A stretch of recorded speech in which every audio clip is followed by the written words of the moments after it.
Hai sobat, kembali lagi di channel kami. Tahukah kalian bahwa kutub utara adalah titik di puncak bumi dan menjadi tempat yang dituju para penjelajah dan juga peneliti? Ada juga kutub magnet utara. Disitulah letak medan magnet bumi vertikal. Saat seseorang berdiri di tempat itu, jarum kompas akan mengarah ke kakinya. Tapi, sudah tahukah kamu informasi mendetail bagaimana sebenarnya kutub utara itu? Kali ini ringkasan Joyo Endo akan meringkas mengenai fakta menarik yang berada di kutub utara. Simak kisah selengkapnya. 1. Ketentuan terang dan gelap di kutub utara. Pernah tidak sih kamu mendengar bahwa siang di kutub utara itu berlangsung selama 6 bulan dan gelap juga berlangsung selama 6 bulan, tetapi itu tidak sepenuhnya benar. Nah, saat matahari berada di bawah cakrawala, ia masih menyinari langit dalam keremangan, senja yang remang-remang. Ketika tepi atas matahari lebih dari 18 derajat di bawah cakrawala, barulah kegelapan terjadi. Meskipun matahari menghilang pada 25 September, tetapi senja terlihat hingga 8 Oktober. Yang berarti masih cukup terang untuk melakukan aktivitas di luar ruangan. Lalu, ada periode yang disebut senja lau, yaitu senja menuju gelap, dan itu berlangsung hingga 25 Oktober. Gelap gulita baru terjadi pada 13 November. Jadi memang ada gelap dan terang, tetapi tidak sepenuhnya gelap ataupun terang selama 6 bulan penuh. 2. Waktu yang rumit di kutub utara. Seorang penulis Sains Institut Kooperatif untuk Penelitian Ilmu Lingkungan, mengunjungi kapal pemecah es RV Polarstern yang merupakan studi ilmiah terbesar di kutub utara pada tahun 2019. Di sana, waktu sangat berbeda, 24 zona waktu bertabrakan pada satu titik, yang membuatnya tidak relevan. Pada Maret 2020, mereka bereksperimen dengan zona waktu di sana. Waktu siang dan malam tidak teratur, tidak ada perubahan musim atau hari libur, dan satu hari bisa mencapai ratusan jam. Oleh sebab itu, Weiman dan timnya tidak bisa beraktivitas secara normal. Ia pun menggambarkannya sebagai keabadian sejati. 3. Suhu kutub selatan jauh lebih dingin dibandingkan kutub utara.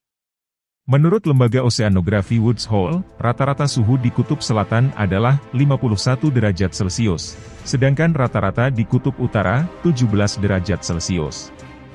NASA bahkan membandingkan suhu rata-rata antara musim panas dan musim dingin di kedua kutub tersebut. Di musim panas, suhu di kutub utara berkisar 0 derajat Celcius. Sedangkan kutub selatan rata-rata berkisar 27 derajat Celcius. Selama musim dingin, suhu rata-rata di kutub utara, 40 derajat Celcius, dan selatan rata-rata sampai 60 derajat Celcius. 4. Permasalahan terbesar bagi para penjelajah kutub utara. Ekspedisi ke kutub utara seringkali dibayangi risiko akan keberadaan beruang kutub, tetapi menurut penjelajah beruang kutub bukanlah bahaya sesungguhnya. Solheim mengatakan bahwa bahaya terbesar para peneliti adalah keracunan karbon monoksida. Ini karena para peneliti memasak menggunakan gasolin stove di dalam tenda. Belum lagi, seseorang yang berada di kutub utara cenderung mudah lapar, dan sering memasak. Explorer Pen Hado mengatakan bahwa Solheim mengkonsumsi 5.300 kalori dalam sehari, kebanyakan dalam bentuk bubur, kacang-kacangan, dan ikan yang dia tangkap sendiri. 6. Es di kutub utara sangat berbahaya. Tantangan terbesarnya adalah hawa dingin, pegunungan es di sepanjang rute ke kutub, yang sewaktu-waktu bisa runtuh, serta retakan lapisan es yang juga dapat menimbulkan bahaya besar. Jumlah es di kutub utara berubah seiring musim. Selama bulan-bulan musim dingin, es menutupi area yang luasnya kira-kira sama dengan Amerika Serikat. Tetapi, es itu menyusut sekitar setengah dari ukuran itu di musim panas, secara historis.